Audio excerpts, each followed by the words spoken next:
My stay-at-home wife said, I hired a maid because cleaning is below me. You make enough money, so deal with it. I replied, you're absolutely right. Then I fired the maid, canceled my wife's credit cards, and served her divorce papers citing redundancy. Her face when I explained that if I'm paying a maid, I don't need a wife. I, 48M, am a corporate efficiency consultant. My job, simply put, is to walk into a bloated company, identify the dead weight, and cut it with a scalpel. I look for redundancies. I look for employees who are collecting a paycheck but providing zero value to the bottom line. I live my life by a simple spreadsheet, input versus output. If the input, money, effort exceeds the output, value, happiness, you terminate the project immediately. No sunk cost fallacy here. I've been married to Tiffany 32F for 4 years. We have no kids, no pets, no goldfish. We agreed early on I would focus on my career, which requires long hours and brings in a very healthy high 6-figure income, and she would manage the home front. The home front consists of a 2,800 square foot house in the suburbs.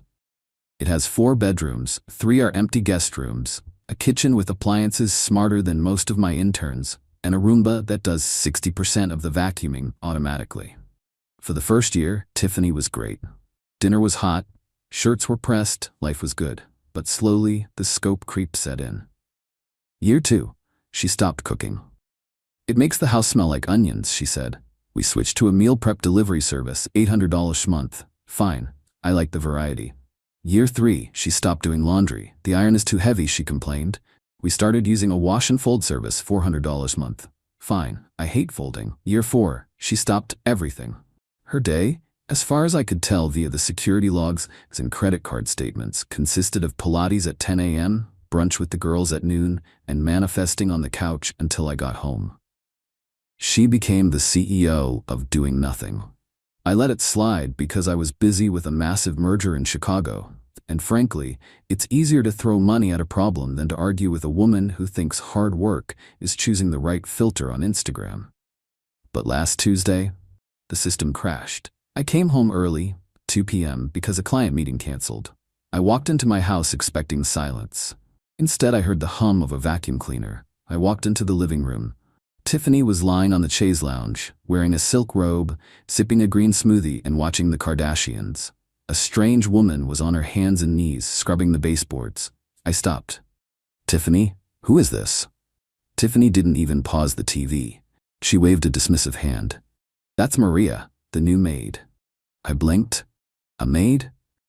Tiffany, we have a cleaning service that comes bi-weekly for the deep clean.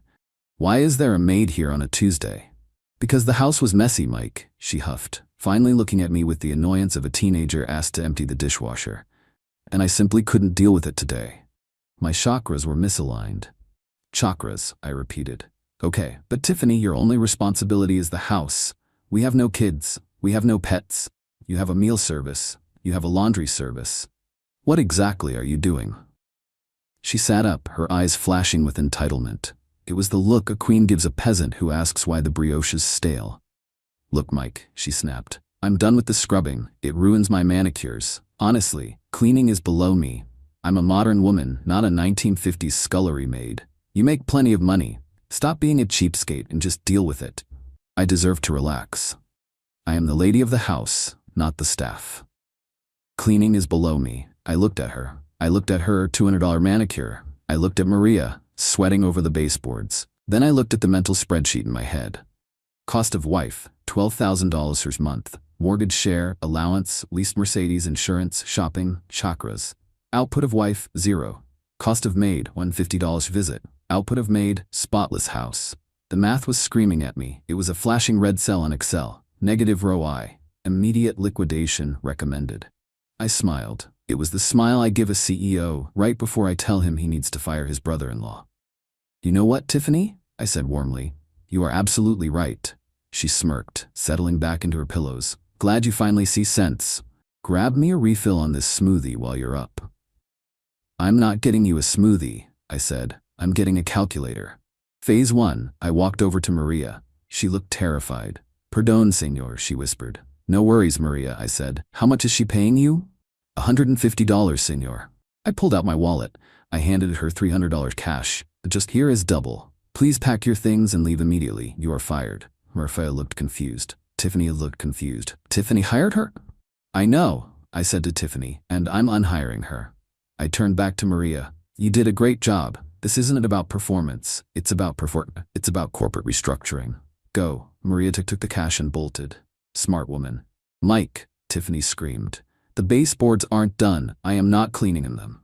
I know, I said soothingly. I agree with you. It's below you. I walked into my home office and locked the door. I sat at my desk. I cracked my knuckles. It was time to execute the layoff. Step 1. The accounts. I logged into the Amex portal. Authorized user Tiffany. Recent transactions: Sephora $400, Lululemon $50, The Juice Bar $85. Action: cancel card. I logged into the Visa portal. Authorized user Tiffany. Action: cancel card. I logged into the joint checking account. This was the account I dumped her allowance and the household operating expenses into. Transfer funds: personal savings, individual. Balance remaining $0. Step 2. The asset recovery. I logged into the Mercedes-Benz Financial Services portal. The lease was in my name, but she drove it. I initiated a voluntary early termination request. I scheduled the pickup for tomorrow morning at my office. I would drive it there tonight. I walked out of the office. Tiffany was standing in the hallway, fuming. You are being so dramatic, she spat. I'm going to Nordstrom to buy a dress for the gala. Don't wait up. Have fun, I said. Don't forget your receipt. She grabbed her purse, the Louis Vuitton I bought her for surviving the stress of planning a vacation, and stormed out. I watched her drive away. Then I went to the kitchen, made a sandwich, and waited for the fireworks. Phase 2. 2 hours later. My phone didn't ring. It vibrated with the rage of 1,000 suns. Missed call Tiffany. Missed call Tiffany. Text: my card was declined. Mike, pick up the phone. The cashier said declined in front of everyone. I am mortified. I took a sip of my beer. I texted back, standard procedure for a canceled account. Cost-cutting measures. We are tightening the belt. Q4 projections were low. Text: I am at the Cheesecake Factory and I can't pay for my salad. Come here now. I laughed so hard, I nearly choked. She went from Nordstrom to the Cheesecake Factory. A true woman of culture. Reply: dishwashing is a noble profession. Maybe you can work it off, or ask Maria for a loan. She came home an hour later. She must have used the emergency $20 bill she keeps in her glove box for valet parking. She burst through the door, looking like a hurricane in designer heels. You humiliated me, she shrieked. Do you have any idea how embarrassing that was? I had to call Jenna to Venmo me money for a salad. Jenna! She hates me! She thinks I'm broke. Jenna sounds astute, I said, not looking up from my iPad. Why did you cancel the cards? We are restructuring the household, I said. I ran the numbers. We are over budget on non-essential personnel. Non-essential? She looked like she'd been slapped with a wet trout. I am your wife. Correction, I said. You are a stay-at-home wife who doesn't stay at home and doesn't do wifely things. You are a lifestyle consultant with one client, and the client is unhappy with the service. I'm not cooking, she screamed. I'm not cleaning, and you are sleeping on the couch. I won't be sleeping on the couch, I said, because it's my couch. In my house, paid for by the job you think is an infinite money glitch. I stood up. I'm going to bed. The Mercedes is going to the office with me tomorrow. You might want to download the bus schedule. Phase 3. The next morning, Tiffany came downstairs. She looked ragged. She hadn't slept. She expected the fight to be over. She expected me to apologize and hand over a new black card. She sat at the table. Okay, I'm ready to accept your apology. Turn the money back on, and I won't tell my mother you had a mental breakdown. I placed a single manila envelope on the table. Tiffany, we need to have a performance review. A what? A performance review. It's standard corporate procedure before termination. I opened the folder. Let's look at your KPIs, key performance indicators, for the last fiscal year. Cooking, 0 meals prepared. Cleaning, outsourced to vendors. Maid laundry service. Emotional support, negative score. See Hakra's incident. Financial management, $4,000 a month over budget. I looked at her over my reading glasses. Tiffany, if you were an employee, you would have been fired for cause 6 months ago. But because we have a contract marriage, I have to do this formally. I slid the papers across the table. Petition for dissolution of marriage. She picked it up. Her hands were shaking. Divorce?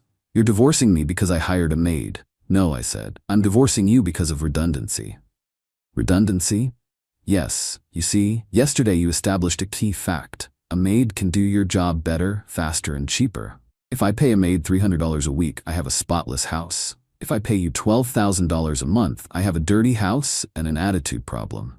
Therefore, the position of Tiffany has been made redundant by Maria. I am eliminating your role to streamline operations. I don't need 2 people to not clean the house. She stood up, her face turning purple. You can't do this. I am your partner. I am entitled to half. I will take the business. I will take the house. Actually, I pointed to page 5. You signed a prenuptial agreement 4 years ago. Remember? You were so eager to lock down the provider that you barely skimmed it. It's ironclad. You get what you came in with, which, according to my inventory, is a 2016 Toyota Corolla, which is at your mom's house, and a box of fast fashion shoes. Oh, and per Section 8, subsection C, you get a one-time relocation stipend of $5,000. Don't spend it all in one place. That prenup won't hold up. I was under duress. You had your own lawyer, I reminded her. I paid for him. We have him on video explaining the terms to you. You're cooked, Tiff. She threw the papers at me. They fluttered to the floor. I'm not leaving. This is my house. I have rights. Squatter's rights. Actually, I checked my watch. It's 9 a.m. The movers will be here at 10. Movers? Yes, I paid for a white glove service to pack your personal effects. Consider it a generous severance package. You have 1 hour to separate your Sephora haul from my assets. If you can't decide, I'll decide for you. And trust me, I'm very efficient. Phase 4. The next hour was the funniest thing I have ever witnessed. Tiffany went through the 5 stages of grief in about 45 minutes. 1. Denial. She sat on the floor crying. But we were going to go to Italy. Response. I am going to Italy. You are going to Ohio, where her mom lives. 2. Anger. She tried to break the Nespresso machine. Response. That's coming out of your $5,000 relocation stipend. Keep going, and you'll leave here owing me money. 3. Bargaining. This was the best part. Okay, I'll clean, I'll show you, I'm not useless. She ran to the kitchen, she grabbed a sponge. She looked at it like it was an alien artifact. She grabbed a bottle of bleach and tried to spray it on the mahogany dining table. Stop! I yelled, grabbing the bottle. Jesus, Tiffany? That's bleach. You'll ruin the finish. I'm cleaning, she sobbed. You're destroying assets? I said. You don't even know how to clean. You're unskilled labor. It would cost me more to train you than to replace you. 4. Depression. She collapsed on the rug. I can't live with my mother. She makes me eat carbs. Acceptance. The movers arrived. 3 burly guys named Tony, Sal, and Vinny. Pack everything in the pink room, I instructed, and the closet on the left. Leave the electronics. Leave the furniture. If it looks like it was bought at a kiosk, pack it. If it looks expensive, ask me. Tiffany sat on the front steps, sobbing into her phone. Mom, he's firing me. He called me redundant. He replaced me with a Roomba. I heard her mother screeching on the other end. I took the phone from Tiffany. Hello, Linda. You monster, Linda yelled. She's a delicate flower. She wasn't made for manual labor. She has anxiety. She can't work. Linda, I said, if she's a flower, she can go bloom in your garden. I'm returning the product. It's defective. It doesn't work as advertised. I don't have room for her. Linda panicked. I turned her room into a craft room. I'm doing scrapbooking now. Well, you better scrap together a cot, I said. She'll be there by dinner. Phase 5. Tiffany left at noon. She tried to take the Dyson vacuum cleaner. Put it down, I said. You said cleaning was below you. Why do you need a vacuum? It's pink, she wailed. It's $600, I said. Tony, put the vacuum back in the closet. She left in an Uber, paid for by her mom. Her Toyota Corolla had a dead battery at her mom's house, so she was officially a pedestrian. 2 days later, she tried to re-enter the house. She didn't have a key, but she tried the garage code. I had changed it to the date of our divorce filing. She didn't guess it. She stood at the doorbell camera. Mike, let me in. I need my moisturizing cream. It's the Lemur. It's $300. I spoke through the speaker. Submit a ticket to procurement. We'll review it in 3 to 5 business days. I hate you. I know, but the house is quiet and clean. Goodbye. Update. It's been 6 months. The divorce is finalized. The prenup held up like a tank. My lawyer said it was the easiest case of his career. She essentially terminated her own contract by refusing to perform duties, he joked. She got the $5,000 stipend in her car. That's it. I hired Maria back. I pay her $300 a visit now. She comes twice a week. She brings me homemade tamales. The house is spotless. My shirts are ironed. Total cost $2,400 a month. Savings compared to Tiffany, $9,600 a month. I took the savings and bought a classic 1969 Mustang. I named it the Severance Package. Tiffany is currently living with her mother. I heard from a mutual friend that she hit rock bottom. She tried to get a job as a lifestyle consultant for another wealthy family in town. She walked into the interview wearing Louboutins and demanded a $100 salary. They laughed her out of the room when they realized she couldn't even organize a pantry. She had to get a real job. She is working as a receptionist at a high-end gym. Apparently part of her job is wiping down the sweaty equipment after the meatheads use it. The irony is so delicious I could spread it on toast. She went from refusing to clean her own luxury home to wiping other people's sweat for minimum wage. Last week, she sent me a long email. No subject line. Body, I've been thinking. I was wrong. I shouldn't have said cleaning was below me. I realize that a partnership is about sharing the load. I'm willing to come back. I'll cook. I'm watching YouTube videos. I'll clean. I'll do whatever you want. Please, Mike. Mom is driving me crazy. She makes me pay rent and she critiques my eyebrows. I didn't reply. I just forwarded the email to Maria with a note. Job security looks good, Maria. Then I printed it out, framed it, and hung it in the laundry room. A reminder to never hire unqualified personnel again. I'm currently sitting on my clean couch in my clean house watching the game. Gentlemen, take it from an efficiency expert. Marriage is a partnership. If one partner thinks they are too good to contribute, they aren't a partner. They are a parasite.